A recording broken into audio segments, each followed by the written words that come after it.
still of night, where shadows creep. Dan and Norm guide us, no secrets to keep. Through the ancient woods, where lost souls sigh, Bigfoot watches from the depths, lurking nearby. Welcome to the gateway to the unknown, where whispers of ghosts chill you to the bone. Paranormal tales and unknown phenomena unfold. With cryptids and mysteries, let the stories be told.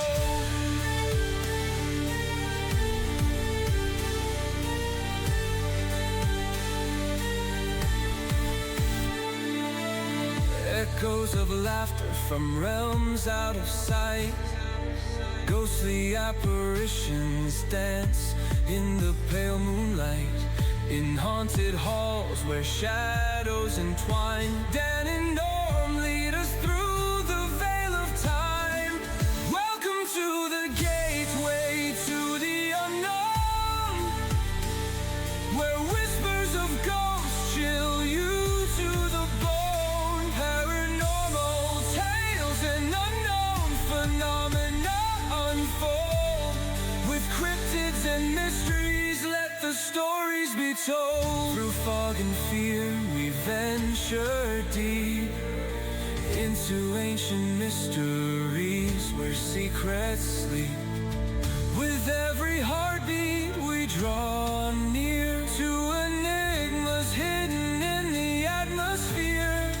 Welcome to the gateway to the unknown, where whispers of ghosts chill you to the bone. Paranormal tales and unknown phenomena unfold. With cryptids and mysteries, let the stories be told. So hold on tight as we drift away. Dan and Norm will return another day. In dreams we'll wander where shadows roam free. At the gateway to the unknown, come explore with me. As echoes linger in the night's embrace, ancient mysteries whisper, they leave a trace. With every thought that fades into dark, the gateway awaits, it ignites a spark.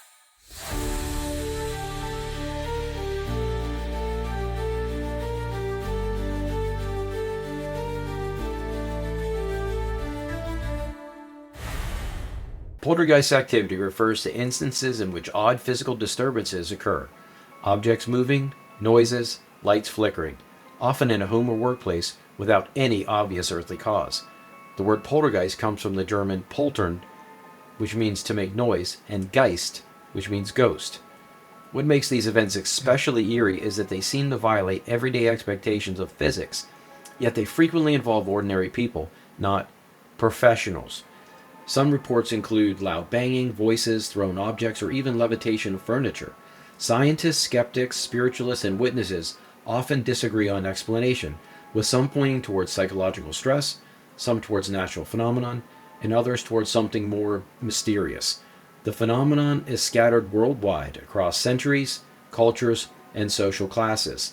Whether you believe in spirits, energy, or pranksters, poltergeist reports force us to ask, how much of what we see is explainable, and how much truly touches the unknown? Welcome to the Gateway to the Unknown podcast.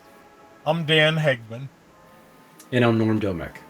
Now, Norm, tonight we're going to talk about diving into the jittery, strange, and often chaotic world of poltergeist activity. That's right, we're going to explore real-life reports, scientific takes, conspiracy theories, true stories from listeners, and pop culture echoes, all with an open mind and maybe a little bit of goosebumps, and of course some humor. Yes, many examples of this phenomena. I can think of a few. I know my wife. She just eats this stuff up. She just loves ghosts and ghouls and goblins and in any event, uh, some examples. The Enfield case in 1977 through 1979, Enfield, London.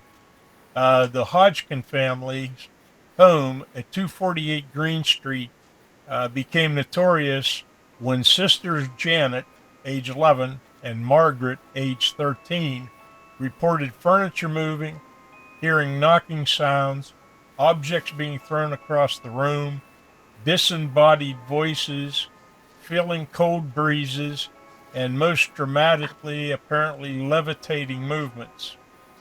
Police and neighbors were said to have witnessed some of these events. The case lasted about 18 months. Some episodes were recorded, others later admitted to being pranks. Though many witnesses insist most of it was genuine. Another example is the Rosenheim Poltergeist. In late 1967, Rosenheim, Bavaria, Germany, in autumn of 1967, the Sigmund Adams Law Office in Rosenheim, clients, lawyers, staff reported electrical disturbance, lamps exploding or swinging, light bulbs unscrewing themselves, heavy filing cabinets moving, phone calls coming in from disconnected telephones, the copier fluid spilling without explanation.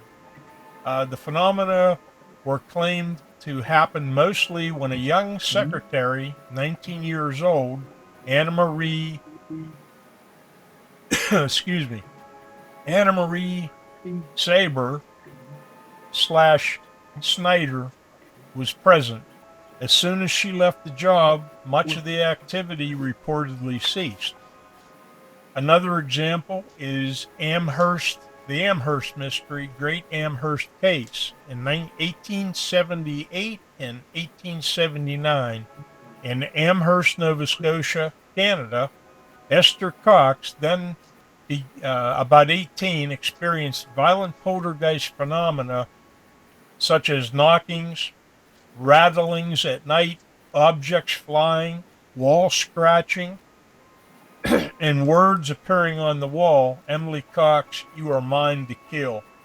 That's kind of freaky. Yeah. The activity continued for months, even in front of multiple witnesses, including a doctor. When Esther was sick or away, the disturbances tended to reduce. And boy, that's to see stuff like that being scratched or etched on the wall. That creeps me out. Have you had any investigations or stories reported to you about anything like that? I have, and we've gone out. I got goosebumps even thinking about it.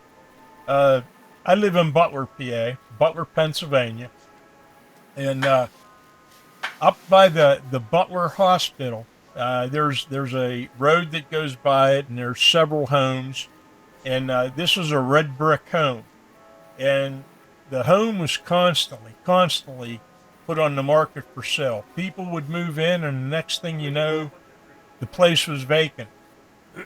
An individual, gentleman was a doctor from the Butler Hospital, bought the place, and lights would turn on and off in the middle of the night. He would hear knocking sounds. He would hear scratching sounds like something was in the floor or the ceiling, not so much the walls. But there was a fireplace, and there was an icon of Satan or the devil scribed into the framework of the fireplace, and he had to have the home blessed, and of course, to no avail. Nothing would cease. If anything, it got worse, and eventually he had a stonemason come in and tear all that out.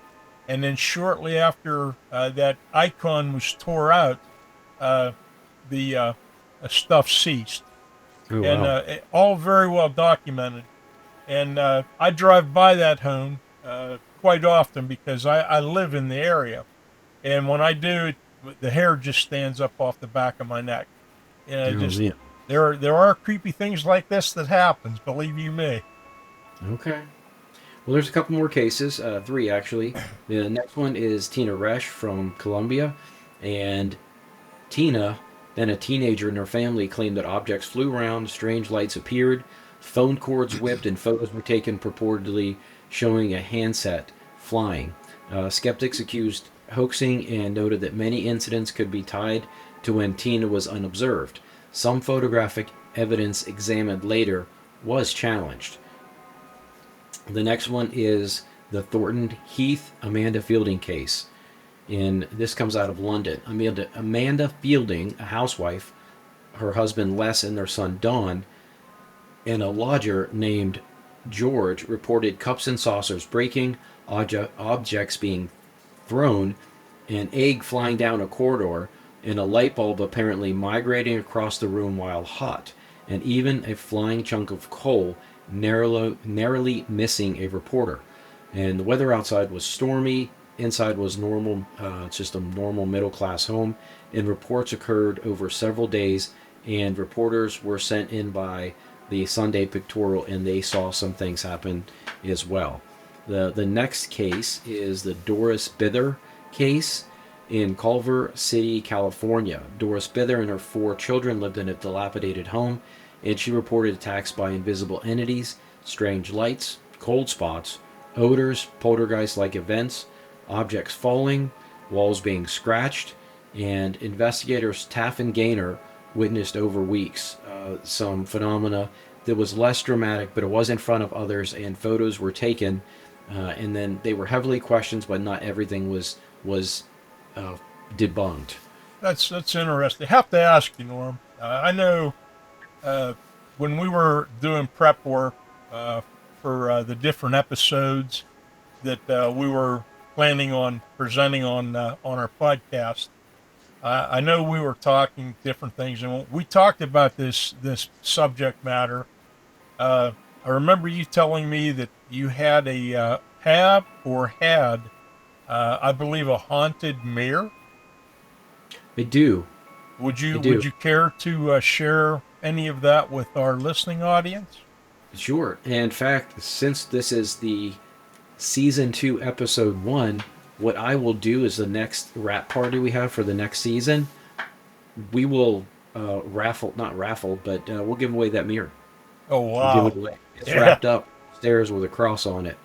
But the mirror was taken from a house that was, it was at the very least, it was built in 1830 because that's when the record started, and the house was already there.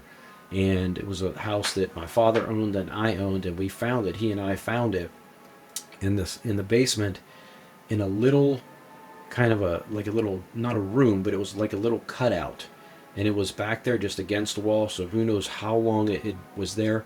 I took it off, cleaned it up, and brought it to from his house to my house and put it up in the bedroom. Just kind of didn't hang it. I had it on the floor, and it would always slide or fall, or which you could say, okay, well, it was just, it's a wood floor, slippery, you know, glass or whatever. But that wasn't it. Sometimes it would rock back and forth, not Oh slide. wow. So my wife said, you gotta get rid of that thing. So she went to work. I wrapped it up and I put it in the closet. She doesn't know it's still up there, but I put a cross on it. And we haven't had much happen. There are things that happen in this house. I don't know if it's attributed to that mirror. I've had things happen 4 feet from me where things have been kicked down the steps. Not when I'm the only one here, and things move around. You hear all kinds of stuff. And old houses creak, but this is a little bit different. I'll hear things walking, people walking. So there's some things that happen in this house. But yeah, that mirror is one of them. So, but we'll give it away. I'll make a list for the next podcast. Yeah, there you go. Next podcast party here. Send So, those ghoulies and goblins home with somebody else. Yeah. Yep. No. What do they call that? No take backsies. Like if you win it, you got it. Yes. So I know you've been in my home, and a couple things that that come to mind. Uh, this used to be my parents' home, and I remember, stopping here or coming and visiting my family, mother and father in the evening, and we had a ghost, and you get the strongest smell of either cigar smoke, cigarette smoke, or pipe tobacco.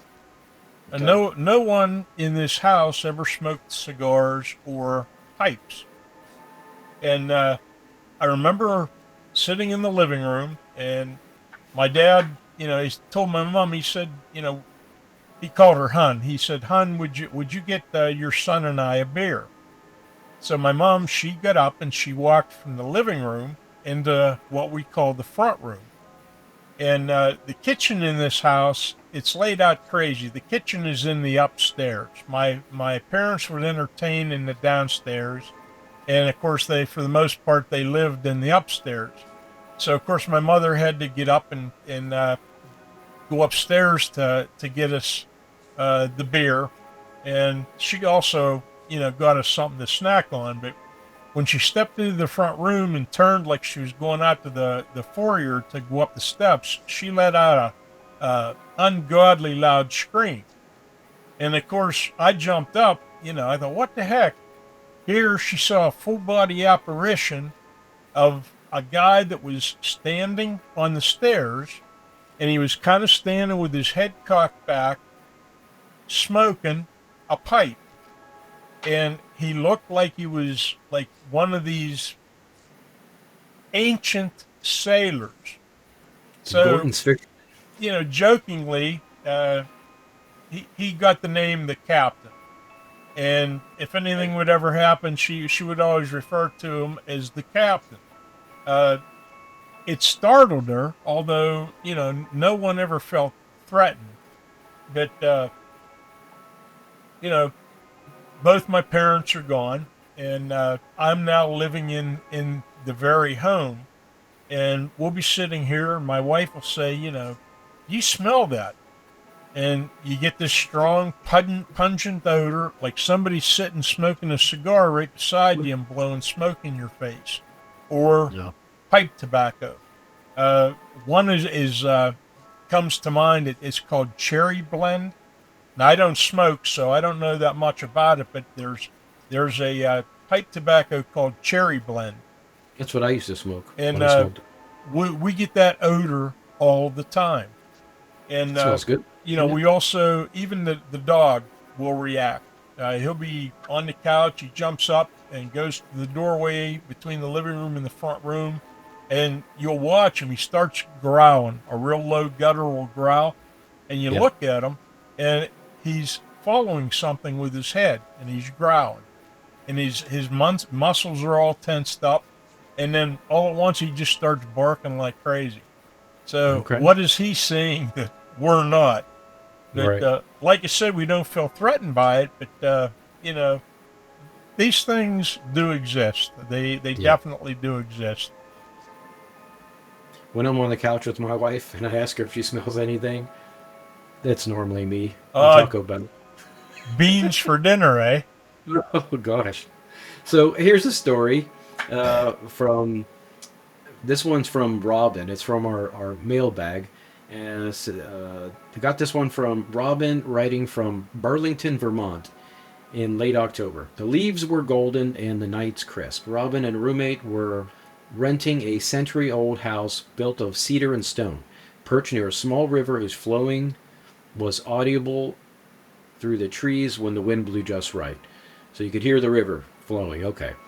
Inside, the floors creaked in the hallways, and their wood stoves filled the living room with warm orange glow against the dark outside. One night about midnight, Robin was half asleep reading in bed.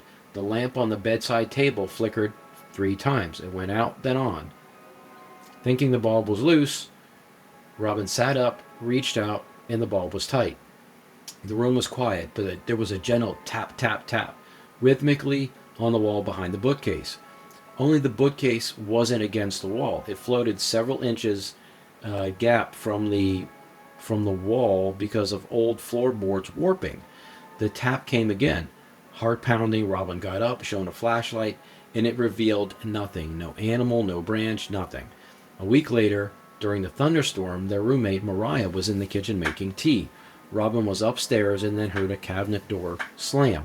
Running down, Robin saw she saw a cup slide off the shelf, crash, and then the kettle lid flew off. Mariah screamed. The power flickered. A window rattled through the latch, and it was secure. Robin grabbed Mariah's hand. They stood for minutes, shaken. After that storm, nothing for several nights. But then a single coin flipped down the stairs. Robin picked it up. It was old, not a coin they recognized. It was tarnished. No one else lived in the house except for them. Robin doesn't claim they solved the mystery. They replaced the old wiring, checked the drafts, the pests, rodents, nothing was there. Nothing explained all of the events together. Robin still sleeps with the light on most nights. They believe something might be there, something that picks on weak moments, unsettled moments, and that feels like reason enough to lean towards believing. So, do you want some ghost jokes? Sure, why not? Why not? Before we get into conspiracy theories? All right, ghost jokes. I'll turn it this way so I'm not breaking. Okay. What did the ghost do at the red light? Came to a dead stop. Oh. What do ghosts serve at dinner parties? Poltergeist. Why did the game warden arrest the ghost? No haunting license. Oh, jeez. All right, let me flip down. Why are ghosts and demons so close? Because demons are a ghoul's best friend. You know, okay. This is appropriate. We'll be coming up here October, Halloween. I do enjoy the holidays and Halloween and whatnot. Yes. When my kids were younger, I used to own it was a full size prop coffin, and I would take and I'd put it out in front of the house, and of course my two kids, they didn't even want to go out trick or treating. They wanted to stay home and pass out candy because they knew that everything that I did, we had lots of fun. And neighbor kid, he'd come over, and I'd dress him up like a mummy. I'd wrap them all up, and I had a light inside the coffin. And when somebody would be coming up the steps, I'd hit a switch and trigger the light to let him know he needs to fling the lid of the coffin over and sit up. And we just had a blast. I'd play spooky music that would radiate all throughout the neighborhood. And, years gone by, and, my kids are grown up. They've got families of their own, but they still talk about those days, and they're telling their kids, oh, Grandpa used to do this and used to do that. But let's go back to your childhood youth. Did you ever watch? I just went brain dead. Casper the Ghost. Oh yeah. Yeah. I used to watch that all the time. Yep. But with that, we'll get into some conspiracy theories. Well, I was going to just tell you, yes. We were talking about Halloween. One time, I dressed up like a ghost, and my girlfriend dressed up like a goblin. Guess what? She was a goblin. I'm not going to touch that one. Wow. Yes. Okay, conspiracy theories. What are you dressing up for this Halloween? Oh, I don't know yet. I don't know, man. I'm kind of naturally a bronze god, so I may just go as that. I still have it, the fog machine. A Well, you could come in here and help pass out candy, and I could fire that fog machine up, and you could stand there in your loincloth with your Oh, olive branch on your head, and you know. loincloth. Okay. I guess that's better than a Well, olive branch you in said a food. bronze goddess. Yeah, yeah, I'm handsome. AF. Yeah. Okay. Oh, we're supposed to. Back to conspiracy theories. Yes, Dan yes. has your name in parentheses, so you're supposed to read next. Let's get into some conspiracy theories. Sounds good. Here are some of the popular speculative and uh, ideas around poltergeist activity. And you did say, where did the term poltergeist come from? Polter.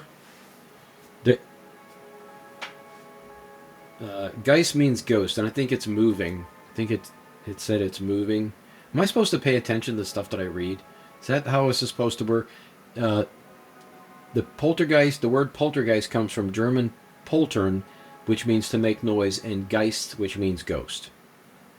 That's what I thought you said. You know, I thought Okay. that German, but in any event, uh, that poltergeist phenomena are physical energy or emotional disturbances. People, especially adolescents or young women, picking on the women, sorry, women, unconsciously using psychokinesis uh, that is often proposed in parapsychology. Uh, Another conspiracy theory is that poltergeists are a cover for the government or secret agency experiments, perhaps testing devices that manipulate electrical or electromagnetic fields uh, that disrupt witnesses, misinterpreting technology, or being used in experiments. And I know a little bit about electromagnetic fields, and you know that kind of makes sense. It wouldn't surprise me. You take and you generate an electromagnetic field, and you bombard somebody with that, and you can literally drive them crazy. Yeah. Uh, Another conspiracy theory is that poltergeists are linked to ley lines. The ley lines are the natural energy grid lines that surround the earth. They're all over the earth. And, you know, subterranean energies, electrical currents, water flow, underground fault lines uh, that occasionally interact with buildings and sometimes human structures to create weird effects. And different. I'm sure future episode coming up here in the near future, we'll be talking about portals and supposedly the Earth's ley lines. That has a lot to do with it, uh, which we'll get into in another episode. But another conspiracy theory is that poltergeist activity is orchestrated by demonic or spiritual beings or malevolent intelligences using these disturbances to scare or affect people. Another conspiracy theory is that the media exaggerates. Nah, they wouldn't do that. The media exaggerates or even fabricates poltergeist stories for sensationalism to sell newspapers, books, or viewership, sometimes with collaboration of claimants. Another conspiracy theory, newer ideas, quantum or vacuum energy anomalies, or that consciousness is non local and disturbances like poltergeists events are leaked or in intersections between the physical and non-physical realms. Okay. Okay. What are your thoughts on any of that? Uh, I honestly have to say my personal feelings on it. Some of it makes sense, and then some of it I think is just pure nonsense. Yeah. But just my experience and things that I've investigated, and I'm going to be honest with you. I've had a couple cases recently, uh, still under investigation, and I tend to try to not take those cases to investigate because this is one subject or phenomena that bothers me, Okay. and just my personal opinion is you don't invite. This is all negativity, and you don't invite that because you may open up a doorway that you wished you wouldn't have opened, and find out that you can't close it.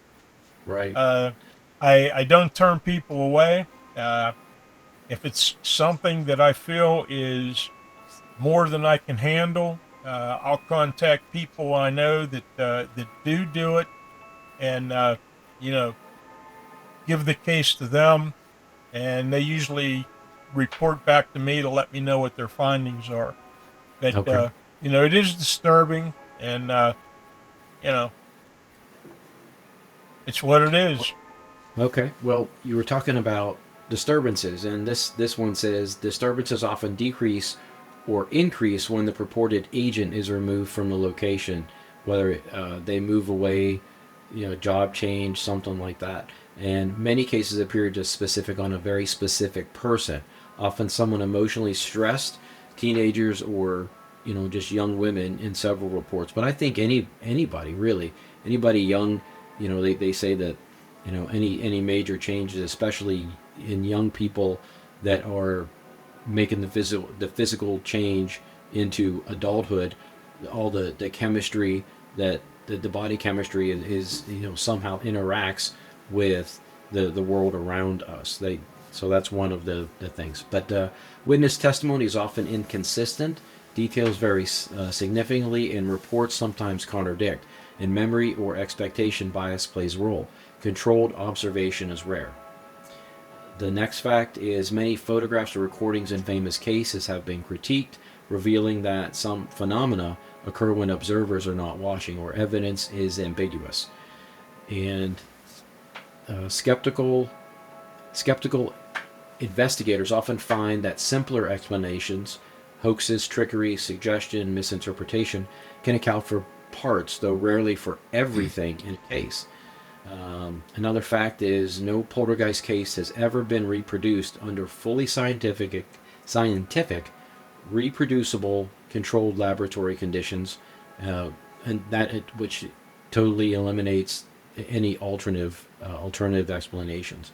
And the last fact is, one time I dressed up as a ghost, and my girlfriend at the time was a goblin. I'm not going to touch that one. Yes, All right. ghouls and goblins. Psychological aspects. This is your part. You want me to read it? You want to take a break? You want me to take this? You have uh, sociological impact Oh, coming up. okay. Go ahead and you But do it. psychological aspects. Uh, why do people believe in or experience poltergeist activity? That's a good question. And a few psychological dimensions. Poltergeist stories often emerge in periods of stressful or emotional turmoil. I believe that. Uh, Loss, family tensions, personal trauma. The idea is that emotional energy may manifest unconsciously in physical phenomena, especially in people who feel powerless. Belief system, culture backgrounds, excuse me, and prior exposure to ghost stories make people more likely to interpret ambiguous stimuli. Uh, Creaks, drafts, flickers, uh, all of that is paranormal. Sleep states, that could enter into it. Okay. Uh, if you don't sleep well, uh, that could really mess up your, you know, your time clock, your system. But you know, partial walking can produce hallucinations or sensations misinterpreted as otherworldly. Confirmation bias plays a part. Once someone thinks something strange is happening, they may notice more odd things and dismiss others. Group dynamics matter. Uh, Multiple people witness an event and can amplify its significance, but also can lead to shared misinterpretations. And fear and expectations heighten perceptions, darkness, silence, storms, arresting conditions, prime. This all primes us for believing.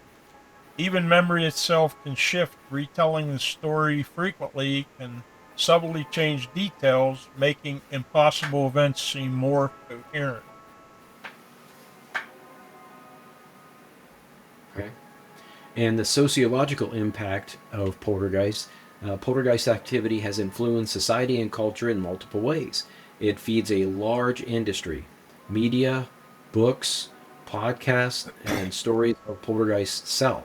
They connect with our fascination with the unknown. Communities sometimes become defined by hauntings. Homes or regions that claim ghosts or poltergeist activity become tourist sites. Belief in the paranormal impacts how people treat unexplained events, sometimes leading to ignoring structural issues, faulty wiring, gas leaks, that type of thing, but also people seeking help from spiritualists, mediums, or paranormal investigators. It influences policy occasionally. For example, debates over historical building preservation when a building is said to have spiritual significance. On a personal level, experience something one believes to be poltergeist activity can affect mental health, fear, anxiety, and insomnia.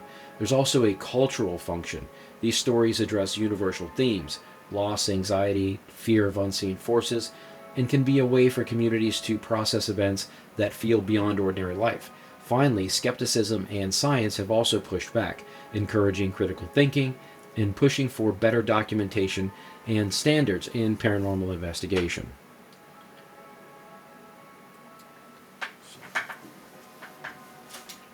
So, what's your take so far, Norm? What's that? What's your take so far? You know, there's a lot of weird stuff out there, and I think that the poltergeists, it's not something that happens all the time. Like, there's a haunting. If a house is haunted, it's people have experiences all the time. But a poltergeist is something that, from what I can tell, from what people have told me, it's something that is kind of it's brought on by something or exacerbated by something, and it doesn't last a long time, or it doesn't last forever. It's a periodic thing.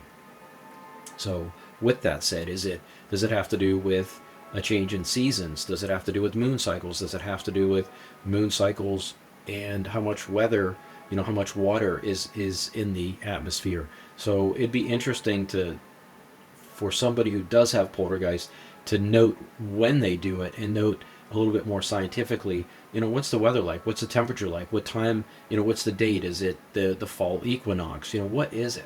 So I think that would be interesting to see that documentation. I would be curious.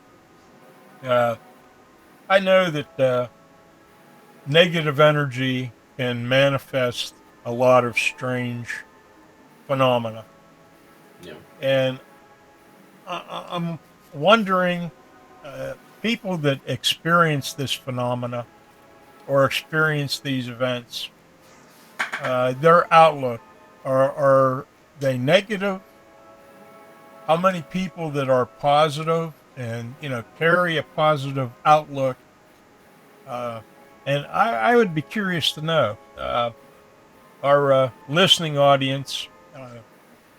If you're the type of person that has a positive outlook on life, and you portray that, and you can convey that to friends and family and people that you meet, have you ever had any experiences with this phenomena? Uh, I do know negative energy breeds this type of phenomena, and Okay. you go into areas where you'll for one, Kinzu Dam, that's up in the northern part of Pennsylvania, close to the New York Pennsylvania border, and when they put the dam in Kinzu Dam, uh, there were Indian There's a tribe living there. tribes living up there. Thank you, Norm. And of course, they had their burial grounds. And when they put the dam in, they went in and they said, "We will respectfully uh, dig up your elders' remains, and we will respectfully give them you know a decent burial and lay them to rest." When in fact they're still there. They went ahead, they built the dam, they flooded the area, and they never removed any of those remains. So, as a result, there is a tremendous amount of negative energy being generated from up in that area. You get up there, and you've been up there. I've been up there dozens of times, and I've actually seen light orbs literally come up out of the ground.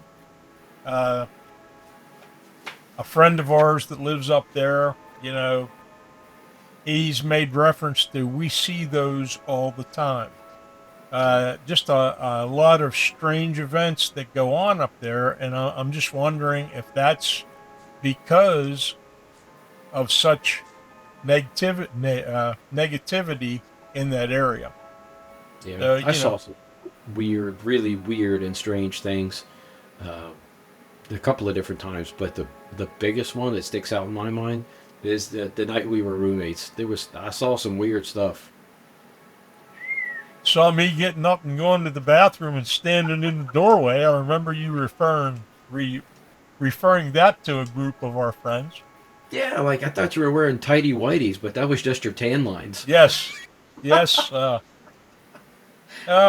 they say that it's healthier for you to sleep in the buff than to, wear restricting clothing. Yeah, yeah, That's what they claim. that's what they claim. But, Not whether your roommate wants you to or not, right? That's what they claim. yes, we're going to have to do that again. Which part? Go up and spend another overnight or two with our good friend. That would be fun. Yes, Especially this time. It's so beautiful this time of year up Oh, there. it's supposed to date the podcast, but God, it's so beautiful. our weather has been absolutely gorgeous, and I Yeah. don't want to hex it, but it could stay this way all year long, and I sure wouldn't complain. Yeah, it's been beautiful. It Absolutely. has, it has. So let's talk a little bit about some of the pop culture. Do you want to read that? Sure. Pop culture that goes along with this phenomena. Poltergeists have shown up all over fiction and pop culture. Some notable appearances: The Conjuring 2 in 2016. It was loosely inspired by the Enfield Poltergeist case. Another big one, and this is one that I referred to earlier as my wife. She's obsessed with this phenomena, but the Amityville horror, and I've watched it a couple times. Watched it with my wife, and Ed and Lorraine Warren. For our listening audience, there is a new updated book that has just been released. I've not read it yet, but once my wife is finished with it, I will definitely read it. But all based on a true story. And of course, you have to understand, whenever this stuff goes to media, when it's made into a movie or made into a documentary, anything that you see on TV is for entertainment purposes. In the case of the Amityville horror, there was a percentage of that was authentic, true, but they changed it and they hyped it up and they added a lot of fiction to captivate and make it entertaining. But when you get into the background of it, it actually did happen. It's based on a true story. Poltergeist, they had everything from poltergeist, ghosts, brain dead, sorry, being obsessed. But they had problems with doors slamming, unforeseen forces, crucifixes being ripped off the wall and thrown across the room, first turning upside down. They had levitation. They had pretty much everything that goes along with the phenomena. Another pop culture is The Entity, a 1982 film based on the Doors Bither case. Another one is The Haunting of Alma Fielding, a book by Kate Summerscale, delves into the Thornton Health Alma Fielding poltergeist case. I'm not familiar with that one, but it sounds interesting. Another one in pop culture is paranormal podcasts and TV shows like Ghost Adventures, Unsolved Mysteries, Beyond Belief, Fact or Fiction, which often feature poltergeist stories. Another one is in literature, classic ghost stories often include poltergeist tales, in many cases include poltergeist tales. Also many urban legends, blogs, and horror short stories. And then, of course, most recently, dramatizations like plays based on the Enfield haunting, BBC radio, and serials, etc. And there are more, but those are just a few to name a few. Right. You know, I think you would be really good at listing some stories that you've had over the years, especially the ones like the ghost stories. I think that would be a pretty interesting. I would love to read it. You know, just some of the cases that you've been on your Scooby Doo mysteries. Yes. Some of that stuff. I would really like to read it. Like I didn't know about the scratching on the wall and the satanic emblems on the masonry. I'd like to hear about some of the things that you've experienced. I know long range plans, and hopefully one of these days write a book, and I have a lot that I can put in there, personal experiences and cases that I've investigated and people that I've interviewed, and one of these days we'll have to do that. Yeah, I think that'd be good. I'll tell you what, if it's okay with you, I'm going to go ahead and read the conclusion. Sure. Okay. Poltergeist activity sits at the shadowy border between everyday life and mystery. On one hand, there are numerous well-documented cases, repeated witness reports, and phenomena that seem to defy straightforward physical explanation.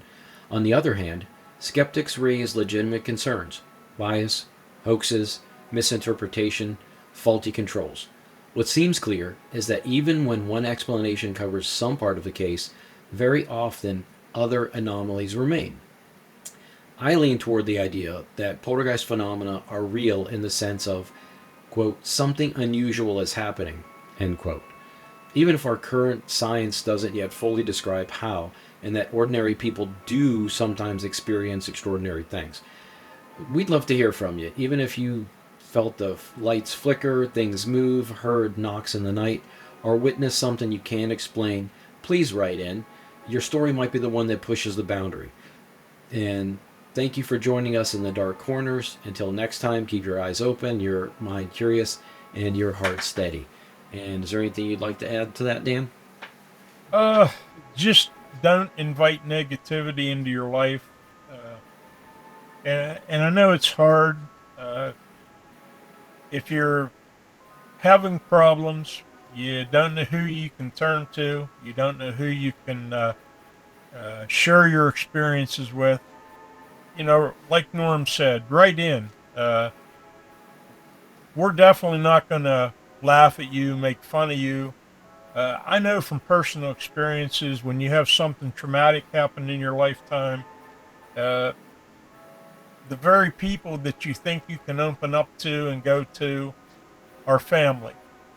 And that's not necessarily so.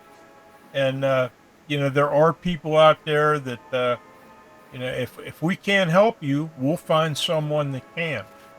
And, you know, just don't invite negativity. Don't play with Ouija boards. Uh, just if you run across a Ouija board, get it out of your house. Take it out and burn it, throw it away, because you may open up a doorway that you will truly regret. And you may find out that once you open it, you're not going to be able to close it. Stay safe. Norm and I would love to hear from you. We want to thank you, because if it weren't for you, our listening audience, we wouldn't be where we are today. We hope that our podcasts are informative. We just want to have fun and provide you with knowledge and information. And by no means do I or Norm know it all. Some of these subjects we're talking about are very controversial, and some of them I know nothing about.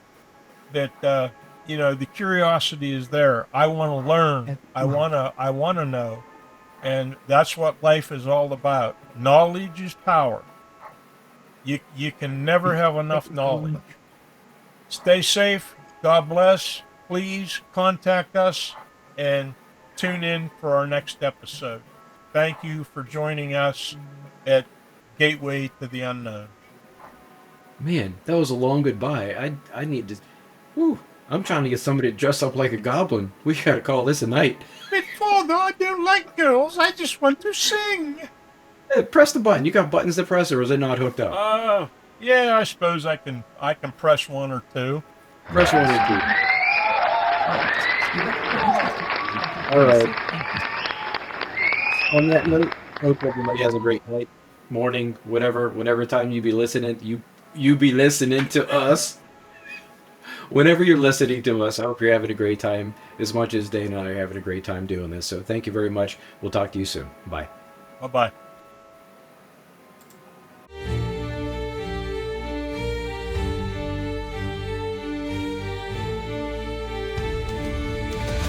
In the still of night, where shadows creep.